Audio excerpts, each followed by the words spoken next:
La ba ba ba ba ba ba. Good morning, everybody, and welcome to the highlight of civilization, as long as it lasts. It's called Coffee with Scott Adams. There's never been a finer moment in your entire life. And if you'd like to take it up to, 20,000 feet, 40,000 feet, can I get you 65,000 feet, higher than a Chinese spy balloon? All you need is a cup or a mug or a glass, a tankard, chalice or stein, a canteen, jug or flask, a vessel of any kind. Fill it with your favorite liquid. I like coffee. And join me now for the unparalleled pleasure of the dopamine of the day. The thing that makes everything better. It's called the simultaneous sip. Happens now. Go.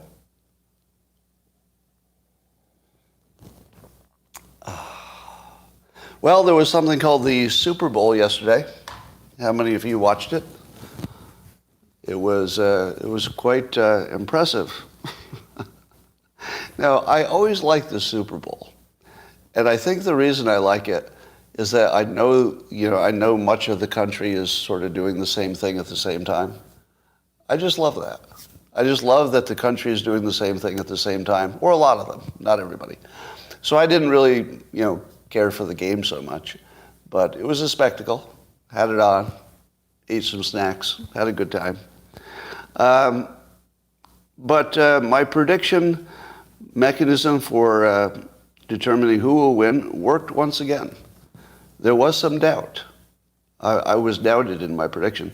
But my prediction works like this. I look at the name of the team and I decide who would win. If, for example, a Native American chieftain were to fight an eagle, because it was Kansas City Chiefs versus Eagles, who would win? A Native American chieftain or a bird? Well, I think the chieftain would win. Now, an eagle's pretty big. They could be pretty mean. But I'm going to allow that the chieftain has maybe a weapon, like a club or a spear. And sure enough, the chief beat the eagle exactly as I predicted. And the spectacular thing about this, the really, inspirational thing, because the Super Bowl can be very inspirational. These are athletes who have worked since they were young kids. Their parents, took them to practices. They worked hard. They rose above all the rest to become NFL players, and then rose above all of the NFL players to become the two teams in the Super Bowl who, after all of that work, all that concentration, that sacrifice, that focus, that discipline, it was decided by a bad call by the refs. So it was a little bit anticlimactic there. But if you like that sort of thing, it was awesome. I don't know why you would, but if you liked it, it'd be awesome. The halftime entertainment was Rihanna, who looked pregnant and admitted that she was pregnant. Apparently that's the announcement. So here are three things I love. Three things I like more than I should, probably. I was almost guilty that I like them so much. I love Rihanna as an artist. She's awesome. Great artist. I love motherhood. Motherhood, it's like apple pie. Who doesn't love that? I love motherhood. Another thing I like is to watch women dance suggestively. I know, it's kind of shallow. I'm not proud of it. I just like watching women dance sexy. I don't know. I'm just born that way. I can't explain it. But what I don't like is when you combine Rihanna, pregnancy, and sexy dancing. When you put those three together, I would rather have a stake driven through my forehead than to be subjected to watching it. But that's just me. That's just me. I love Rihanna, love motherhood, love sexy dancing women. Not at the same time. No, not at the same time. Well, I have a question about Kamala Harris. I saw Donna Brazile say that she was a big supporter. So Donna Brazile, if you don't know, is about the most insider of all insiders. So if you want to know what Democrats who are actually in charge are thinking, Donna Brazile has the answer. So there's only one person you need to look to know what the secret opinion within the Democrat upper echelons is. Just ask Donna Brazile, because she definitely knows the answer. And she says that she wanted to support Kamala Harris with her words. And so the words that Donna Brazile chose was that she is standing in her own power. She said it twice.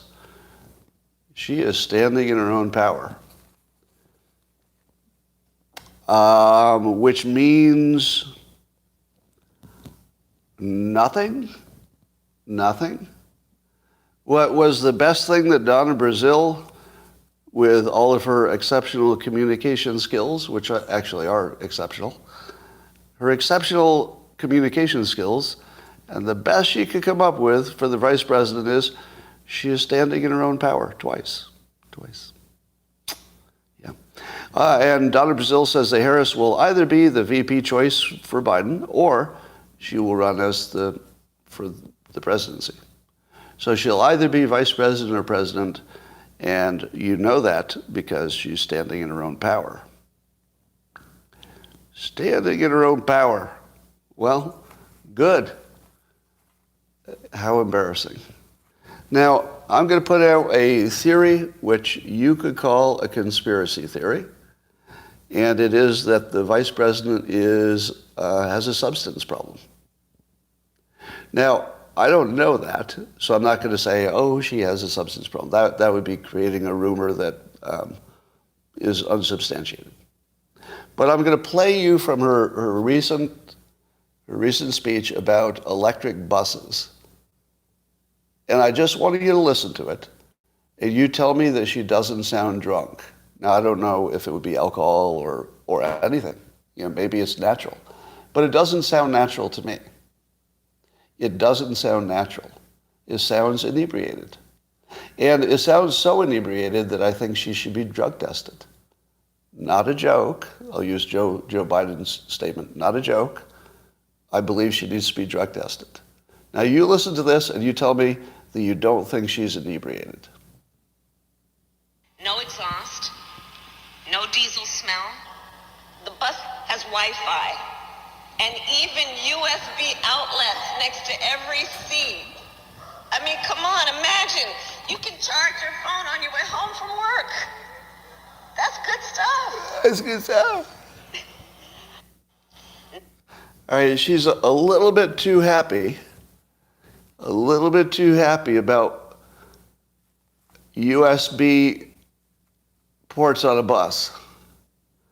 Now, there are lots of things to be happy about in this world.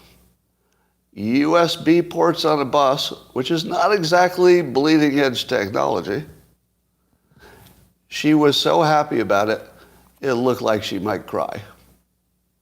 USB connections on a bus.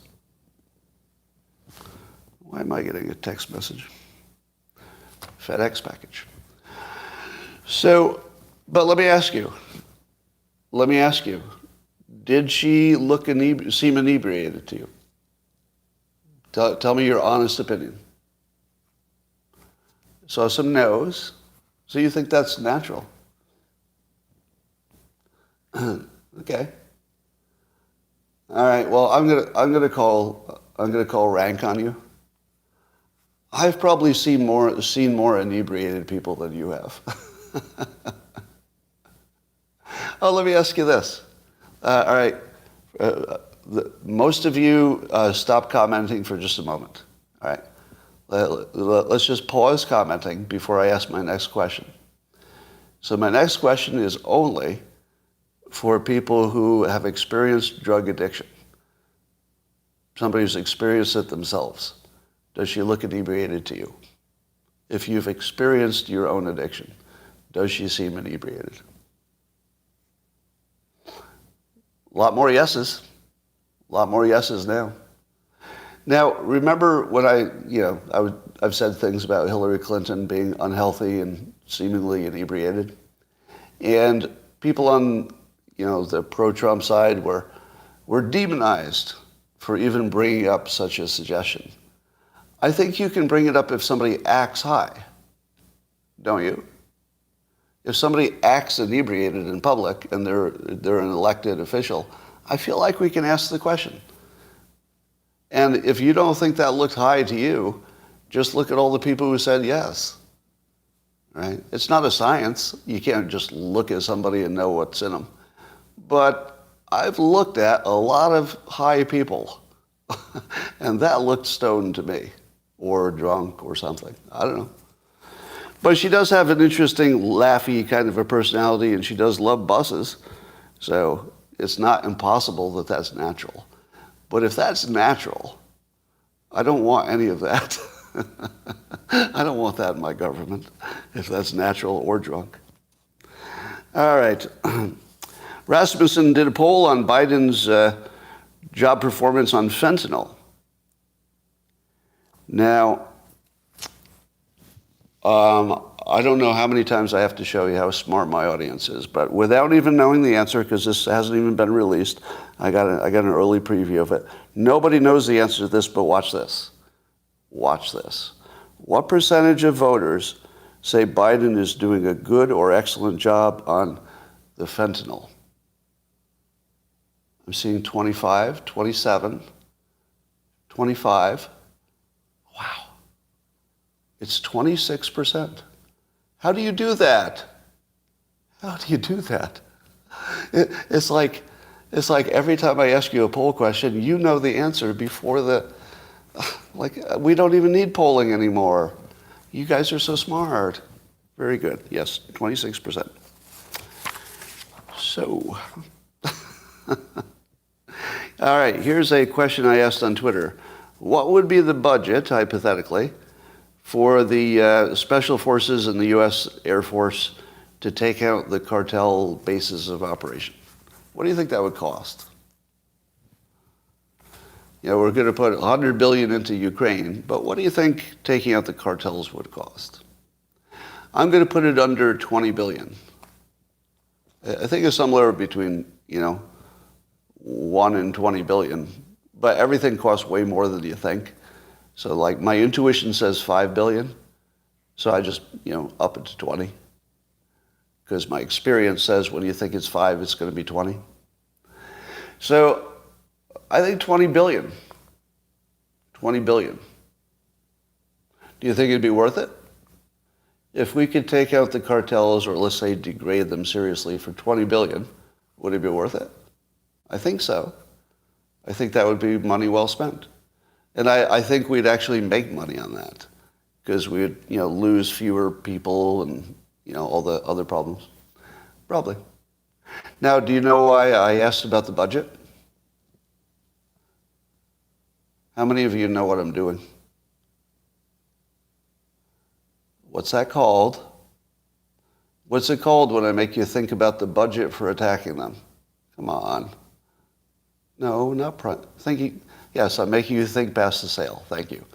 Think past the sale.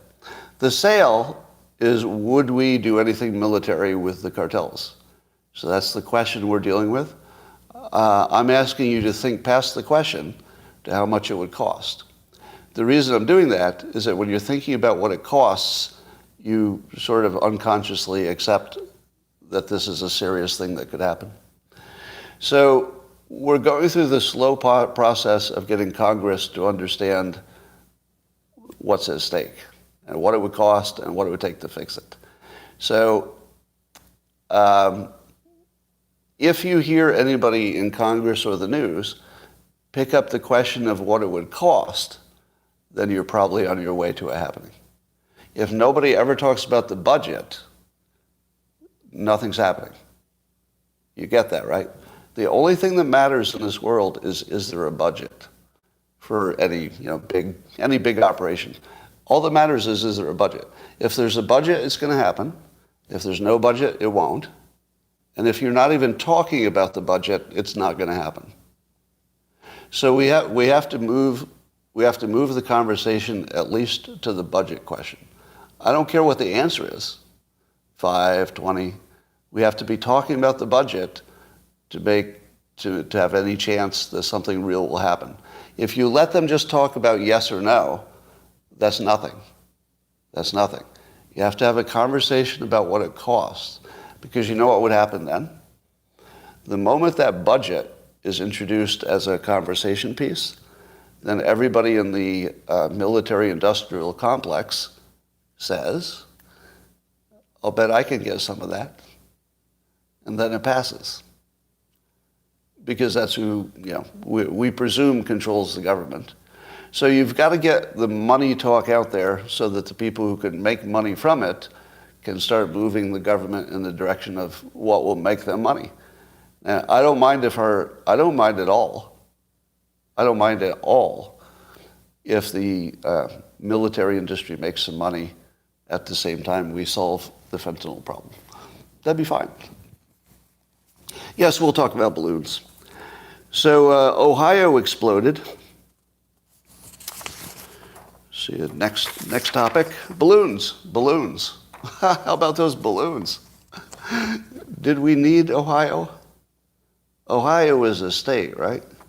It's a state. Apparently it's been destroyed in a toxic vinyl chloride cloud of deadly gas. The whole state's gone. No, it's not. Most of the state is still intact. There is part of it that you wouldn't want to live in for a long time, but most of it's intact. I'm just kidding. Ohio is still here. But here's everything we know about it. Big explosion. Something deadly. So, I don't know.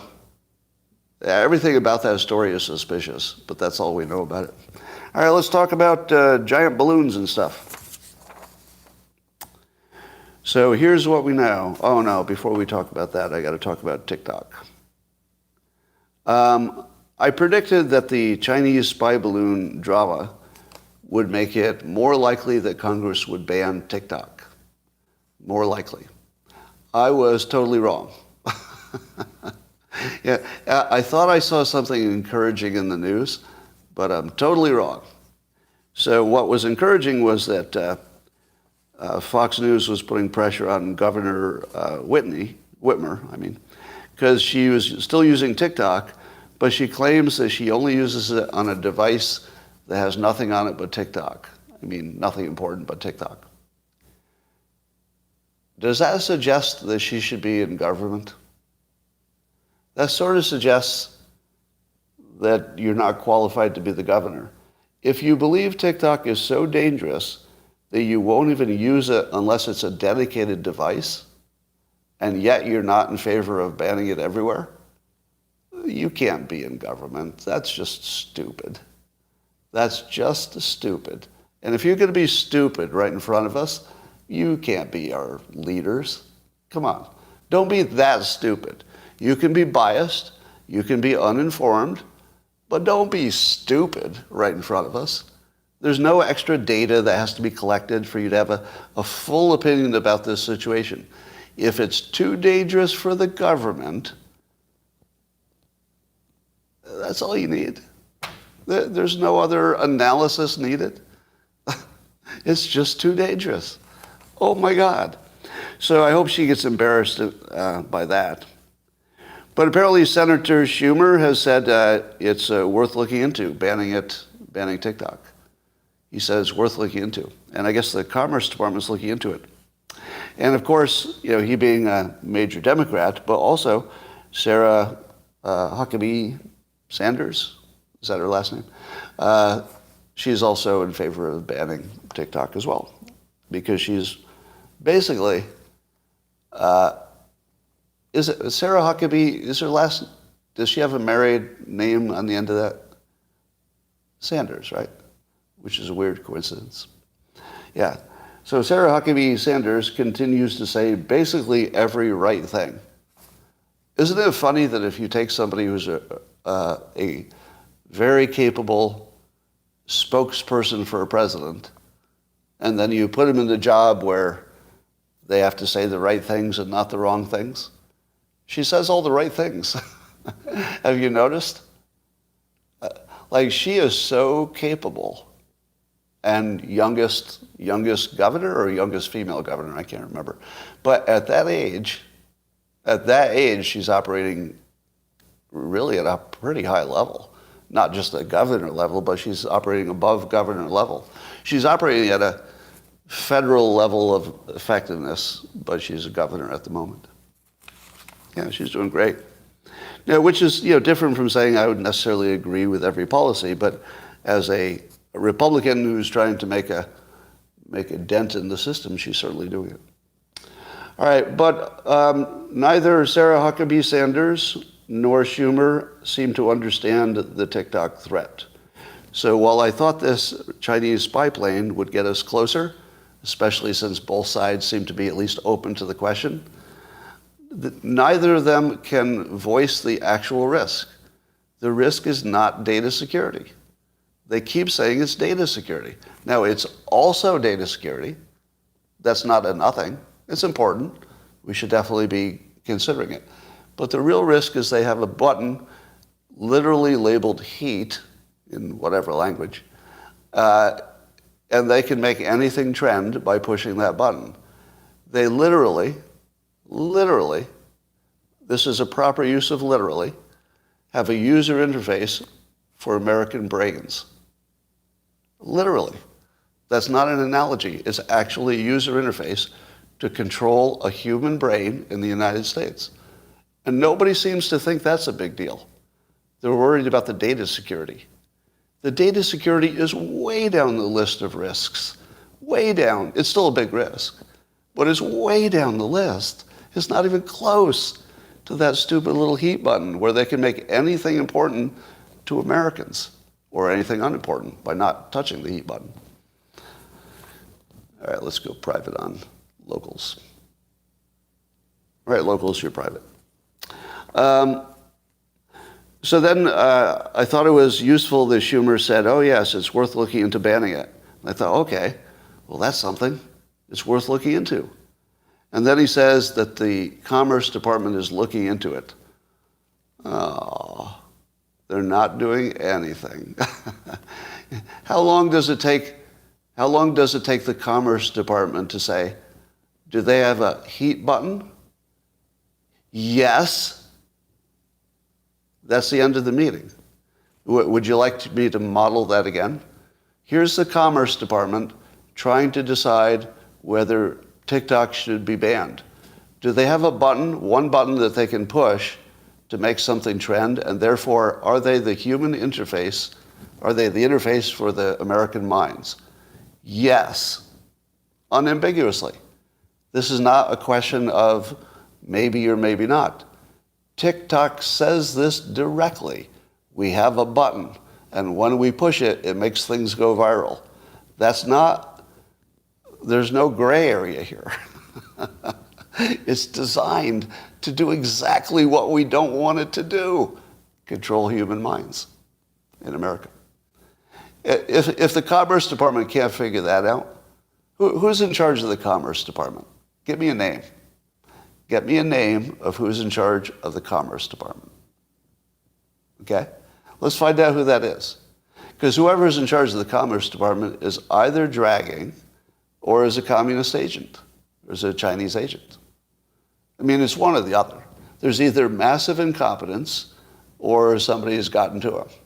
Because there is no way in the world that the head of the Commerce Department understands TikTok and it takes him more than 10 minutes to make a decision. All right? It can't be possible that that person even understands the issue. Because here's what I'll bet is happening. I will bet any amount of money that all of the delay is in conversations about how to keep the data in the United States and not let the CCP see it. That's probably complicated, and it depends. You have to negotiate with who's doing what and who would hold it, and there might be some lawyers involved. I can see why that would take a long time. But that also suggests they don't understand the threat. You don't need to know about any of that. All of that data security stuff you should ignore because you're going to ban the whole thing. You don't need to ban just the data. and spend all your time trying to keep the data safe when the entire platform should be banned for obvious reasons. It's got a heat button, it's the user interface for brains, and it's pointed at American brains by an adversary. Is there anything else to say? I mean, I'm preaching to the choir at this point. So Gina Raimondo is the one who's either incompetent or bought off already, right? So we don't know which it is. She's either completely incompetent. So let's get her in the news. I'll have to confirm that. But let's get her in the news. I want to find out if she even knows what the risk is. I'll bet you she doesn't even know the risk. You want to take that bet? I'll bet you also that there's nobody at Fox News who's going to get her on the TV and ask her the question. You want to take that bet? The most obvious thing that Fox News should do, or anybody who's right-leaning news, they should get the head of the Commerce Department on and say, do you understand the risk? And then when they say data, data, data, the Fox News host says, you know they have a heat button and they can program our minds directly, and you didn't even mention that. How are you the one who's looking into it and you don't even know what the risk is? How many fucking months did it take you to figure out what the risk is and you couldn't get it? That one was justified. That was justified. Every app can do that. That's right. And every app is not controlled by the CCP. That's not a point. It doesn't matter if other apps can do it. I'm not really, nearly as concerned if Instagram does it. I mean, well, that's a separate battle, but it's different. No cursing. Goodbye. Put user in timeout. All right. I guess we're talking about these balloons. Yeah, let's talk about the balloons. So there were 3 more suspicious balloons. Did you know that the U.S. has been launching its own surveillance balloons for the United States? Our own balloons to look for criminals and stuff since 2019. All right. So here's the first fact you need to know. The U.S. has been creating surveillance balloons for the U.S. for years. Okay. Here's what else you need to know. The Pentagon does not know what is keeping these objects aloft. They've seen them and they don't know what's keeping them aloft. So they don't want to rush to say balloon because they can't see a propulsion system or they don't know what's kept aloft. Now, I'm going to call bullshit on this. I'm going to call total bullshit. They're either space garbage or space balloons. Yeah, they're space balloons or space garbage. And the military is just lying to you when they say they don't know what's keeping it aloft. Apparently, they've not ruled out UFOs or something. Okay, this is ridiculous. This is clearly space garbage. They also told us that they changed the sensitivity of their radar, I guess. And once they changed the sensitivity, which they had intentionally kept less sensitive, because all of this little garbage stuff that they would detect, they would have to spend all their time finding out if it's important. But little things that don't move very fast tend not to be that important. They tend to be weather balloons. So apparently we had a system in which we just didn't look at anything that was too small, but they've changed the sensitivity. Now they're seeing these smaller things and they can't identify exactly what they are. So they're blowing them up.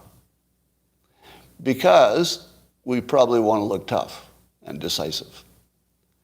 Now, here's my best hypothesis of what's happening. I think we're blowing up defective weather balloons or surveillance balloons, our own surveillance balloons. I think we're blowing up our own assets, maybe some foreign assets that were irrelevant. Maybe they were weather balloons. But I think we're just blowing up stuff to show that we can blow up stuff. Remember at one point people said, oh, that Chinese balloon is proving that we can't defend our airspace, right? What would be the best thing you could do to prove that you really could defend your airspace?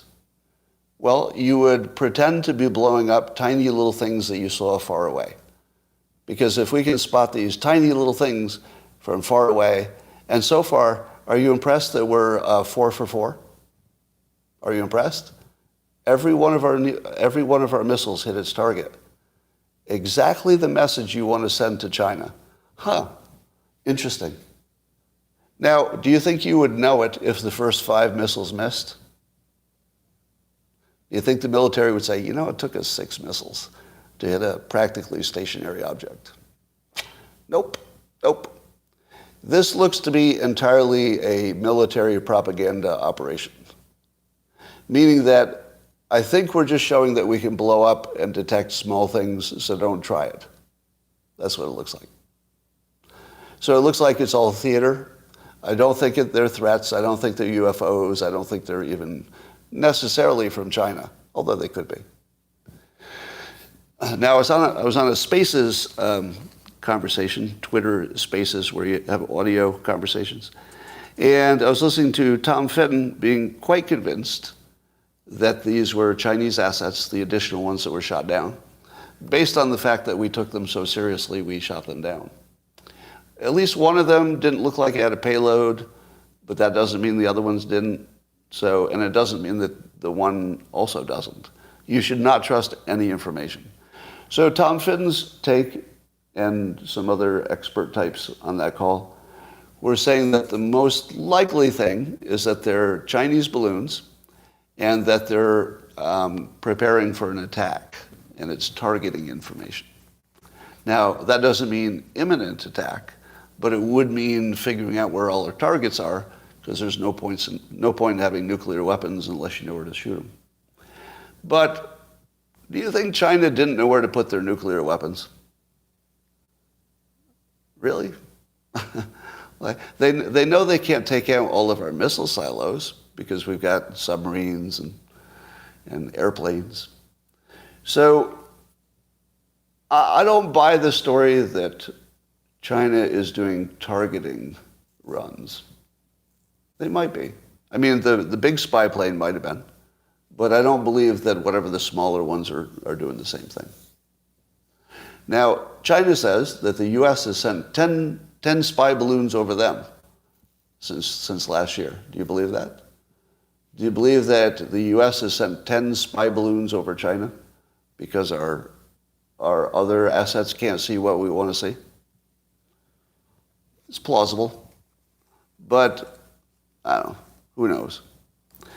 I would say 100% of what we find out about this story is likely to be untrue. One of the structures that was blown up was reportedly octagonal. It was shaped like an octagon.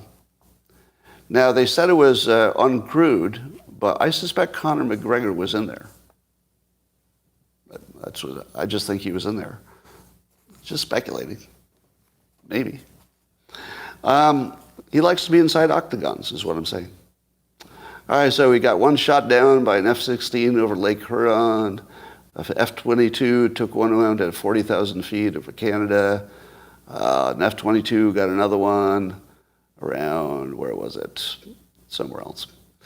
How many weather balloons do you think are launched per year? What do you think? How many weather balloons are launched per year? A lot. Thousands. Yeah. It's like multiple per day. It's like every day weather balloons are going up. So some of the weather balloons will reach a certain height and then they pop because of but I don't know if they all have pen. There we go. Remember those things that seem to defy? Do you remember the UFOs that defied physics? They'd be going in one direction and then they'd like immediately go the other direction. Doesn't that seem like a balloon in the wind? If you saw a balloon in the wind and it was where it could run into, let's say, big gusts and just like change directions, if you believed it was a solid metal ship and you saw it go and suddenly the other direction, wouldn't you think it defied physics? But if it were a plastic bag or a balloon, and it just hit a real, violent wind pattern, wouldn't it look like it defied physics because it just went in the opposite direction really quickly? It would, right? Defies physics. Yeah, it doesn't defy the physics of a balloon. All right, so I will not rule out Tom Fitton's argument that China is sending stuff over here to target us for a potential attack. Could be. I wouldn't rule it out, would you? I just think that the far more likely explanation is that we're all worked up over space garbage. That's what I think. I think it's just space garbage. Probably. And I think the pilots are probably having a great time. Wouldn't you love to be a pilot and you get to shoot down a plastic bag? It'd just be fun, wouldn't it? I mean, I don't know what it's like to be a fighter pilot, but I feel like going on a little flight to shoot down something that isn't shooting at me just to see if I could get it, that'd be kind of fun. Target practice, yeah. So my bottom line is I think that they are nothings. They're not UFOs, or they're not aliens. They're not necessarily Chinese, but they could be. And that we're just shooting them down to show that we can shoot things down. And we even use two different types of jets. We can shoot it down with this jet. We can shoot it down with that jet. Oh, we got jets all over the place. All we have to do is tune our radar and you'll never get through our net. Yeah. All right. Well, I was watching CNN to see if they're still unbiased. And here was Abby Phillips' take, who apparently never got the memo from CNN's new management that you're not supposed to act like this. So there's still some leftovers in the CNN who didn't get the memo that they should be objective. And she was saying that the moment that the GOP hearing on the weaponization of the FBI and social media and stuff, she's saying that the GOP hearing on that backfired and totally fell apart based on the news that Trump had once asked, or somebody for Trump, had once asked for an insulting Christy Teigen tweet to be taken down, and they said no. And that was what she used as her evidence that the entire hearing about the weaponization of the FBI had fallen apart. Because at one time Trump asked for one, and keep in mind, the thing that Trump asked to be taken down had no informational value. It was just an insult. Was everybody worried about the FBI talking to Twitter to remove personal insults? I don't remember that story. Do you? I remember a story about them trying to influence elections. I remember that story. But I don't remember the one about them fighting social media to take the insults down. You know, the one insult, the one tweet, the one time. That's it. And according to Abby Phillips, that makes the entire investigation null because Trump did it too. Even though what he did was completely unrelated to the issue. He just didn't like that insult there. Now, I don't think he should have asked for it to be taken down, and neither did Twitter. So they didn't, and that was the end of the story. There was no follow-up. Now, am I wrong that that's CNN being bad CNN, right? Am I wrong? Yeah, that's just them being bad. This is not even close to being a balanced approach. When we go private, I'm going to tell you, remind me on Locals, after I'm done with YouTube, I'm going to tell you a private story that relates to this, that's non-public. You get the good stuff. You get the good stuff. All right, here's a prediction. I think rich people are all going to go to private school and school choice, and that public school will be all that's left for poor people. And it will just get worse and worse because it's just school for poor people. Is there any way to avoid that? I don't think so. I don't think that can be avoided.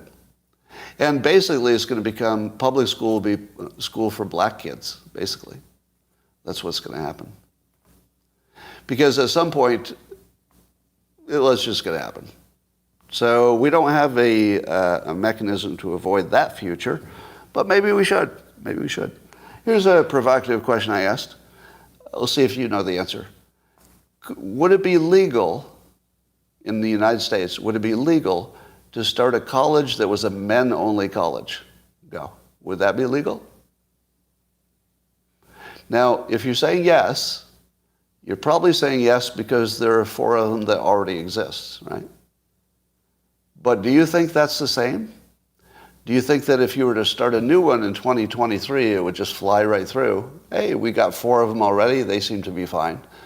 Let's have another one. I don't think so. I have a feeling that it would not be fine. I have a feeling that it would only be fine, the ones that already exist, maybe they're letting them remain. Now, there are now women-only colleges and men-only colleges, but just a few. And the only reason I asked is I would hate to go to a male-only college. I can't think of anything worse than that. A male-only college. Oh, my God. But it does occur to me that all of the, let's say the woke stuff, it's coming from women. I feel like if you had an all-male college, all that stuff would go away because it's all women-driven. That's not to say that plenty of men don't say it, but men only say it because there are women watching. That's an exaggeration, of course. That's a little hyperbole for you. Men only agree with the wokeness thing when women are watching. They're just looking for their approval. That's all. That's all. If you leave men to themselves, they just fight until somebody wins. We're very simple. We will just fight for dominance until somebody wins, and then somebody's in charge until somebody else beats them. Right? But when you put women around us, we'll try to signal to the women in whatever way they think they want to see the signal. So it does seem to me that women have ruined higher education through the wokeness stuff. But I don't think male-only college fixes that. Just an observation. All right. So here's a little update on the Russia-Ukraine war. Either Russia has made some gains lately, or they have not made gains lately, or they've stayed exactly the same. Are you happy? Is everybody happy that I understand that all of the information out of the area is unreliable? Because I can't even talk about the topic without the NPCs. Why do you trust that story? Why do you trust that story? No, I don't trust anything coming out of Ukraine, but I'll report it and comment on it. So the Wagner group seems to be making all the whatever gains there are, and they seem to be doing it by using sledgehammers to kill anybody they think is not fighting hard enough on their own team. So basically, they're using the prisoners and conscripts as human fodder, and they're just throwing them into the machine guns of the Ukrainians. Does that sound real? Do you believe that? Do you believe that waves of Russians are running into the machine gun fire of Ukrainians everywhere they go? Hasn't just happened a few times, but everywhere they go, the Ukrainians are mowing them down by the thousands. Probably not. Probably not. Has it ever happened? Probably yes.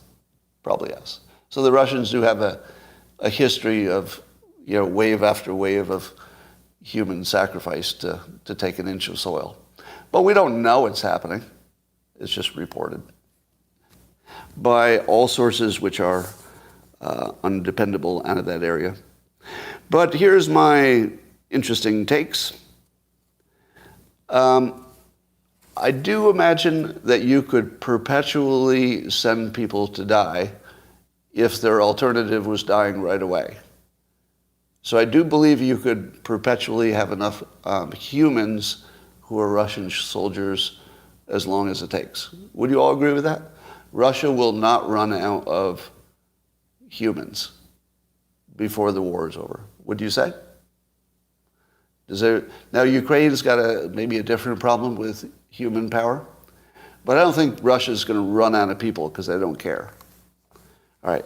But I heard an interesting hypothesis today that the artillery that the Russians are using, which is a big part of their military, that the artillery, the gun barrels go bad after you've used them for a certain amount of time. Were you aware of that? Did you know that the gun barrel itself wears out? So basically, they're huge artillery junk piles already. So apparently we can spot from the air, just huge junk piles. And I think the ratio is that 3 of them will break for every 1 that you destroy with a missile. Does that sound right? The 3 of them will break or melt or whatever they do. 3 of them will go down for their own reasons for every 1 that you could take out militarily. Now, balanced against that is that Russia is a huge arms manufacturing company. Wouldn't you love to know how much artillery they can make per day with their factories? It seems like that would be interesting to know, because we have some reporting about how many pieces of artillery are being taken out, and it seems to be significant. But how many are they adding? So there's one possibility that they run out of artillery before they run out of people. And I think that's a worthy hypothesis. I don't know how to rank that, but that feels like that's possible. Feels like. Just replace the barrel? Yeah, but that's probably not easy in the field during war.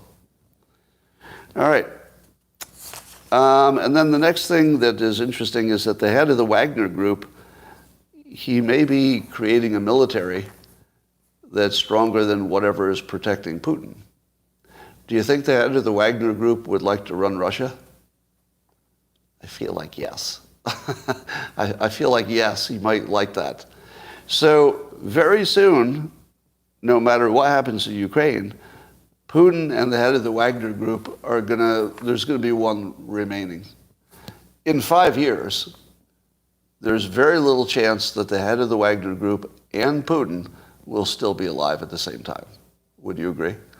I feel like as soon as the head of the Wagner group is not necessary, he's necessary at the moment, as soon as he's not necessary, Putin's going to kill him. Why wouldn't he? He has to. Because the head of the Wagner group would definitely kill Putin, and he might have the means to do it. And I don't think we want that guy replacing Putin.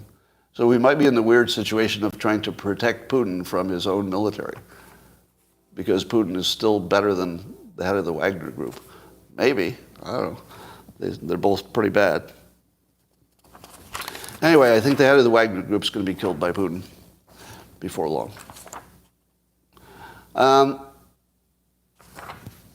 Is there any topic I missed? Do you think that all the UFO balloon stuff is just a diversion? Just a diversion? Here's why I don't think that, necessarily. Because I guess you could say that every day. Because every day there's a story that's negative about somebody, usually the government, and every day there's some other story.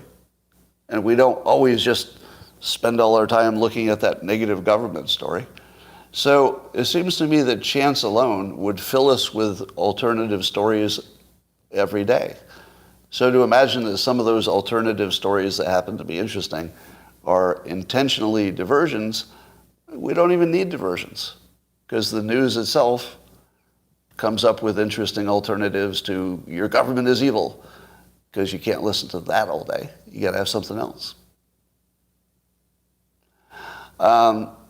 Political disarray in the Zelensky cabinet. Yeah, I could see the Ukrainian government falling apart. That wouldn't be a stretch. And I don't know what happens if Zelensky dies. That would be unpredictable.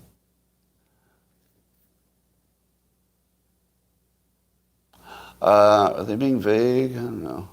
Yeah, I covered Ohio. Ohio blew up and nobody cared.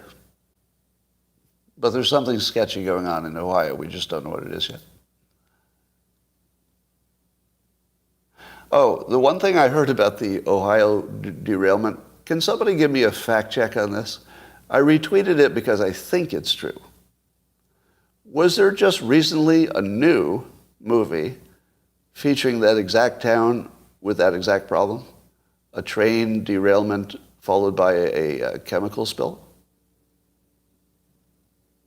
That's a real thing that happened, right?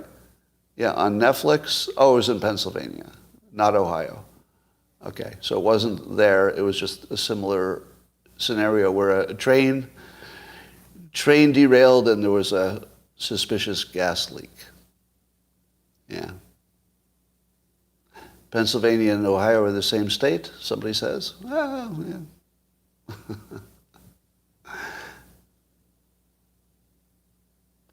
All right. The movie is called White Noise and made in 2022. All right. Country of the Villains of Love Boat. Who remembers actor Robert Wagner? Do you remember actor Robert Wagner? Somebody mentioned Robert Wagner, the actor, because of the Wagner Group. All right, here's my story about Robert Wagner. Once his head was right by my feet for an uncomfortable long time. True story. Robert Wagner, the actor, his head was near my feet, like, just this far away, for an uncomfortably long time. Can you figure out what that was? Anybody want to guess? It wasn't an airplane. It was not any form of transportation. No transportation. Was not yoga. Was not baseball game. All right, I'll tell you the answer. I got invited to a filming of, which show was it? Because there were two different filmings. It was either 2.5 Men. I think it was 2.5 Men. He was an extra on 2.5 Men, right? Can you confirm that? Wasn't he like somebody's father or somebody? Anyway, he had a friend who was attending the taping. I got invited because they mentioned Dilbert in that episode. So the writers invited me. And because I was like a special guest, I got to sit up front. Now, if you're in the audience, the audience is raised above the stage floor so that when you're looking down, you can see everything better. So the stage is maybe chest high, right? So the first row is maybe 4 feet above the stage. I happened by coincidence to be sitting next to a personal guest of actor Robert Wagner. And between takes and breaks, he would come over and talk to his friend. So he'd walk over to the stage, and he'd walk up to it, and he'd be like right by my left foot, and his big old Robert Wagner head would be there talking to the person next to me. And it's so awkward, because if a famous person is right by your foot, you just want to look at him, don't you? You just sort of, you're right there, just want to look at him. But I couldn't look at him because he was just by my feet. So. There's no Robert Wagner giant head right next to my feet. I don't know. I'm just looking around. Look at those lights up there. No Robert Wagner head. Yeah, it was just awkward. True story. All right. I'm going to go tell a private story to the locals people. And thanks for joining on YouTube. We'll see you tomorrow. Best live stream you've ever seen.